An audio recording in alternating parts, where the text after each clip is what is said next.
Well, welcome to another edition of Akau TV. I'm joined by Akau racing manager Reese Trumper. What's all the news today, Reese? Hey, Hazy. No, it's been a bit of a quiet day. The rain's arrived back again, so we'll be running on wet tracks again on Saturday, which is a shame. And of course, we've got the postponed owners event this afternoon. So we're expecting about 80 odd owners out to the stables there today. Yeah, it's going to be great to have all the owners here looking at their horses. Without them, we wouldn't be in a job. So it's great to do a day for them. Absolutely. Well, here's hoping that the weather holds off for a good afternoon there. And I guess just a quick look at the week that's been. It was great to see Opie Bosson back in the saddle, riding the first two winners in the first two races there on Saturday at Te Rapa. Yeah, Troy Brienne is a nice Kermadec colt that day. Paid a bit of money for off Windsor Park.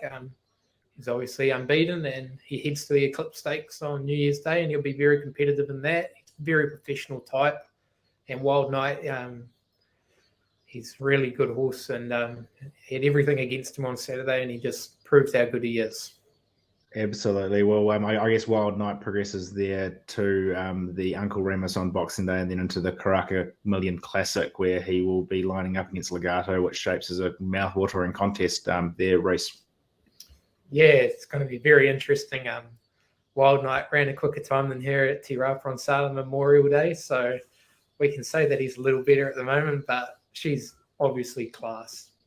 Absolutely. And I guess in another jockey news, new stable apprentice Hakeem Kamarudin rode his first winner at Tauranga on Friday, I believe, for the John Bell stable, and then backed it up with the winner in the first race at Awapuni with Prismatic. Unfortunately, the races were called off, but great to see Hakeem get out there and ride some winners. Yeah, very grateful for the support Hakeem's getting from the other stables.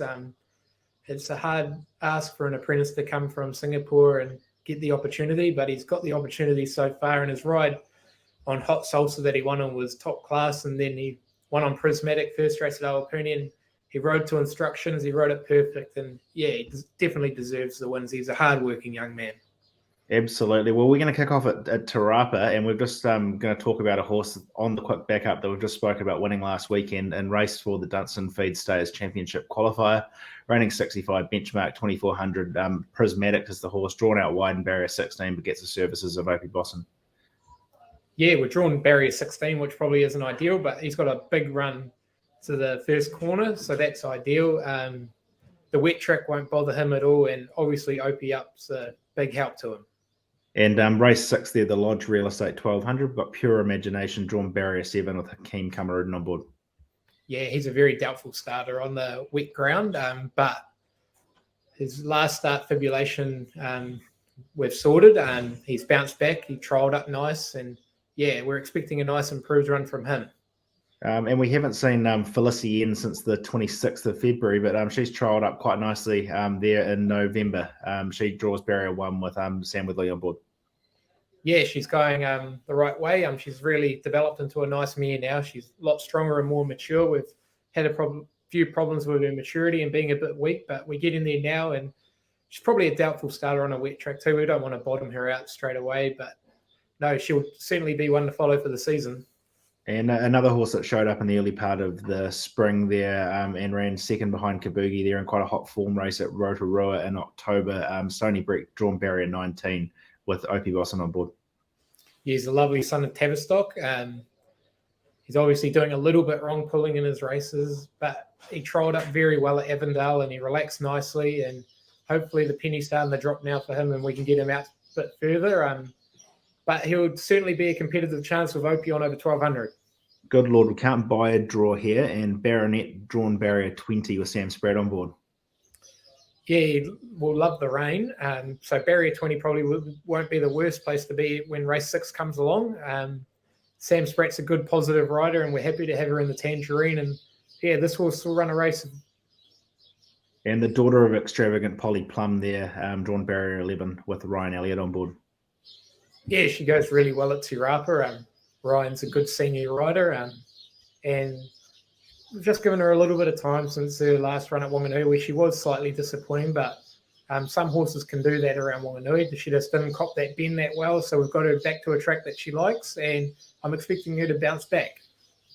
And Sicilian Dream there for Pincaro stud, drawn barrier 15 with Niranjan Palmer on board. Yeah, Palmer gets on really well with her, and she's probably a doubtful starter on that wet ground as well, but she ran well first up at Matamata. We've given her a bit of time. We've given her a trial, and she's trialled up nice. We've just taken the side winkers off her to relax her a bit more, but she's certainly one to follow getting deeper into the season. Absolutely. And one of those horses we spoke about, one of those races, sorry, we spoke about earlier or last week was the Eulogy Stakes that got transferred from the Awapuni meeting. It's run at Te Rapa this Saturday, the Group 3 event, Lordmaster Eulogy Stakes for the 3-year-old fillies, set weight conditions over a mile. We've got Family Ties, drawn barrier 12 with Hakeem Cameroon on board. Yeah, she's got beautiful form references, this nearby contributor. A mile will help her. I think the further she goes, the better she'll get. So with that, she rates a top chance in this for sure.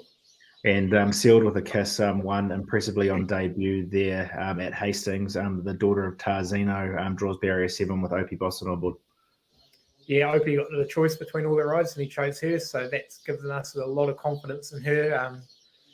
Pedigree suggests that a mile won't even worry her, and she ran like she wanted more ground already when she won her first run. She's drawn ideally, and hopefully it's a chance for her to get a bit of black type. And Tavernier there for Dr. Ronan Costello and his crew, drawn barrier 2 with Ryan Elliott on board. Yeah, she's a nice mare. She's obviously got a lot of time between runs, but she's bred to go the trip, and the wet track won't worry her either, as she ran really well at Rotorua that day when she won, and we're expecting her to go a nice race, or else she wouldn't have been there. Absolutely. And race 8 there, the Brigham Farms New Zealand Breeder of the Year 1400, rating 75 benchmark. 2 runners here, Amalfi Prince and Sophisticado, drawn barrier 8 and 20 respectively, and Shepherd's Delight, drawn barrier 7. Amalfi Prince, he didn't really come up in the spring for us. We've given him a bit of time off, and he trolled enormous at Waipa the other day, and we think we've got him back to his best. He's probably a doubtful starter on the wet ground. He probably wants a better track, so if we have to look after him for a bit longer, we will, but if he runs, he'll certainly run a nice race. Cool. And Sophisticado?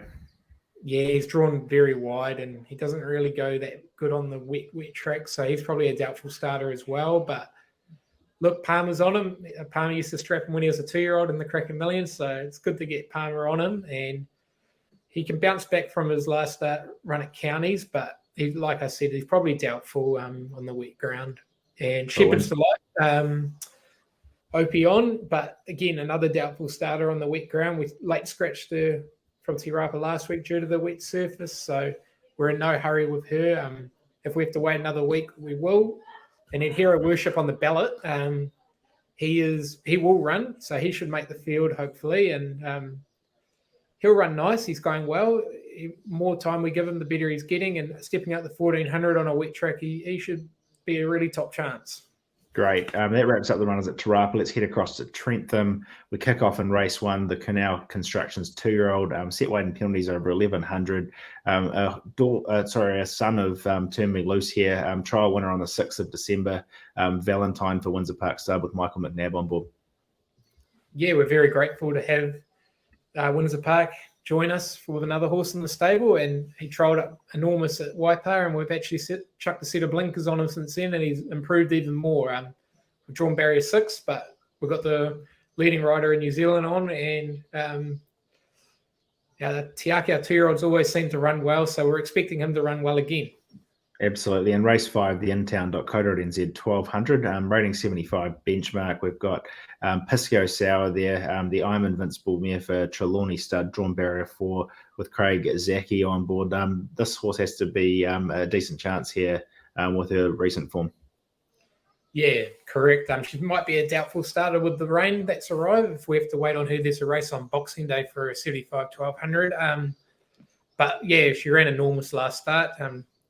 She really chased hard, and the winner came from out in front and kept kicking, but she was making ground up, and it was really encouraging for us going forward, and her work's been spot on since. So, yeah, we're expecting a nice run if she was to go.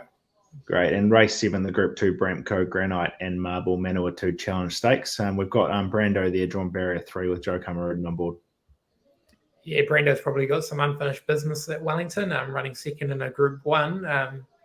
back to 1400, I think's ideal for him. He might just not be a miler, and we might have been just riding him a bit close to the speed. The start before, he was back last at Tauranga and really stormed home and was back to his best. So we're expecting him to bounce back because his work's been top notch, and he's drawn ideally, and Joe gets on with him really well. So we'd expect a nice run from him. Great. And race 8 there, the Group 3 Humphreys Construction Manor 2 Cup, open handicap over 2,300. 2 runners here, first of which is La Flora Bell, has had some impressive form recently, winning the Whanganui Cup, drawn barrier 11 with Joe Cameron on board. Yeah, obviously she got a very soft run in the Wanganui Cup.